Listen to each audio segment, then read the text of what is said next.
So you want to know how, when, and why to use your Mega Driver in your Fantasy Formula One team? Well, you've come to the right place. Welcome to the Pitwall, your stop for Fantasy Formula One content. You can like and subscribe to be up to date with more content like this. I'm J-Jack, and let's go. You will notice in your team management, there is a yellow MD square. That is your Mega Driver option. The difference between a Mega Driver and a Turbo is a Turbo gives you 2 times the points for any driver that you select each week, as long as that driver is under a $20 million value. So in this case, Verstappen can never be turboed, neither can a constructor. But a Mega Driver allows you to have a 3 times multiplier for your driver, and there is no cost cap restriction.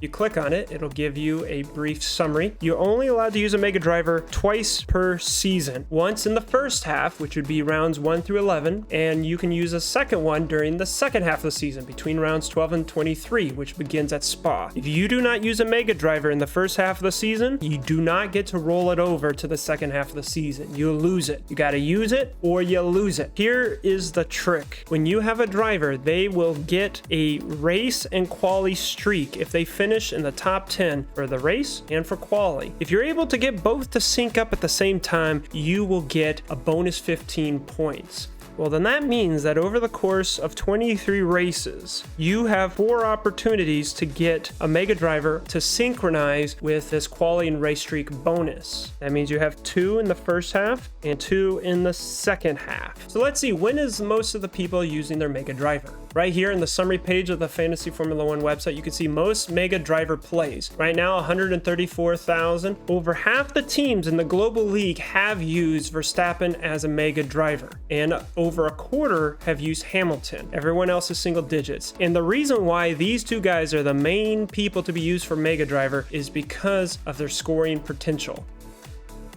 Here in the price point tab of my spreadsheet, I have Verstappen on the top, Hamilton on the bottom. As you can see, both of them are highlighted, so they are eligible for a quali and a race streak this race at Monaco. In the yellow, it shows where they have a strength over the other driver. Hamilton has scored more points over the course of the season. He averages roughly 4 points more than Verstappen each race. Hamilton even edges out Verstappen when it comes to qualifying in the race position. The strength of Verstappen, though, is that you can have a higher points per million and value, which allows you to have a better supporting cast or constructor on your team. Because even though you could Mega Drive one of these drivers, you still, over the course of the whole season, need to score more points than other people. So you want to not only Mega Drive, you also want to have your other drivers not take away from that score that week. If you would like to visualize the difference between these 2 drivers, you can always go to the infographics tab. You can see that Hamilton has scored 172 points over the course of the season, whereas Verstappen has scored 157.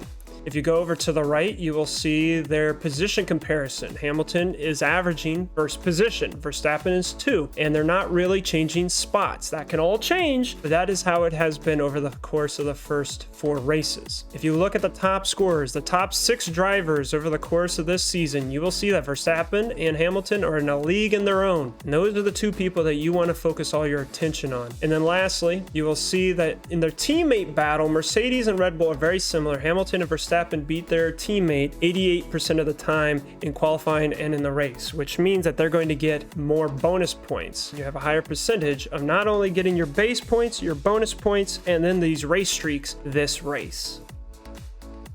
Now, we might know the 2 drivers that we need to use, either Verstappen or Hamilton as your Mega Driver. Now, the big choice must be made because Monaco seems like it's a slam dunk option because you've got quali and the race streak eligible. You've got multiple drivers in the supporting cast who are also eligible for the race and quali streak. And it seems like because it's not allowing for a lot of passing, that these 2 drivers will probably qualify in first or second and finish in first and second. So you just have to decide, was Hamilton or Verstappen going to get you more points this race weekend? But here's the wrinkle. Remember, the first half of the season is rounds 1 through 11. Race 10, which is at Silverstone, been announced sprint race qualifying, and Fantasy Formula 1 has given an additional scoring for that. It does not impact the race or quali streak, but it is treated in points very similar between the race and then a blend with the quali, which means that if you are in first or second place, you could get roughly 14, 15, or 16 points in addition, on top of whatever you would have got for your race and quali streak bonuses. So now that means that if you were to finish in first place at Monaco, whether you qualify in first or second place, it gives you about the same, you will score 180 points. But if you were to wait 5 races with your race and quali streak bonuses, with the sprint race quali points in addition, you will score 225 points. That is just mind-blowing. So now here is the big dilemma. You know for sure that Hamilton and Verstappen are eligible to get their Mega Driver this race at Monaco. We do not know if either of them are going to DNF between now and Silverstone, which would make them not line up. Verstappen in years past has had reliability issues in his car. He hasn't had that so far, which is great. Hamilton rarely, if ever, DNFs, but he almost DNF'd in Imola, and if he had, he wouldn't even be eligible this race. So here is the pros and the cons for using your Mega Driver for Monaco versus Silverstone. First, Red Bull's higher downforce concept has traditionally been stronger at Monaco versus Silverstone. Hamilton has been very strong at his home Grand Prix. So if you were going to Mega Drive Hamilton and you think he's going to out-qualify Verstappen in Monaco, then do it. If you think that he's not going to DNF and you can hold him off till Silverstone, that would be even better. But here's the wrinkle. Toto Wolff was asked during free practice session 2 about upgrades because it was noticed that there are no Mercedes upgrades for this race at Monaco. And here's what he said, that they are only going to do minor upgrades for the rest of the year. To put this in perspective, last year, the last major upgrades that were brought to the Mercedes car were at Spa, round 12. Here we are at round 5, and they're saying the last major upgrades that we brought was last race in Spain. That means that they must either think their car is going to be strong enough to go the rest of the season, or 2, that they're putting all their eggs in the basket for next season, just like Toto Wolff said. He said, we're going to go full sprint for 2022. That means that Verstappen and Red Bull, if they continue to develop their car like they brought upgrades to Monaco, they could actually overcome the deficit that normally they would have at Silverstone, especially if the temperatures raise for the track, because Red Bull does better at hotter tracks than the Mercedes. So that is where, if you think that you want to go with Red Bull, there is light that they could get stronger and stronger and stronger. But now here's the wrinkle for Monaco, because Red Bull is usually stronger at Monaco. Ferrari in free practice 1 and free practice 2 have done stellar. And this is something you have to keep in mind. Yes, there's not a lot of passing at Monaco, which means that whoever qualifies high will probably finish high. But because Monaco is so different from any other track, and you don't have the problems of downforce or drag heavy cars like Ferrari has, then that means that they can excel on this track. So you have to realize that means that cars that normally would not be able to touch Red Bull or Mercedes in Silverstone with that high powered track can qualify higher and then drag in the front, keep them from passing, and it really will hurt you if you make a driver and they don't get first or second place. So those are the pros and the cons for going with Monaco or with Silverstone. The people that I've talked to and the polls that I put on Twitter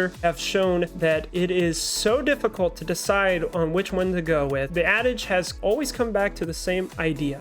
Should you do your Mega Driver when you know that you have a race streak, or should you hold off to maybe get your race and quality streaks? It's that whole concept of a bird in hand versus birds in the bush.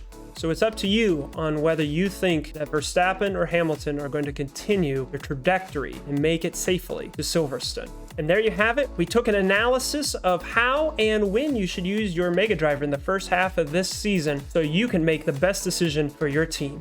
And until next time, I'll see you on the pit wall.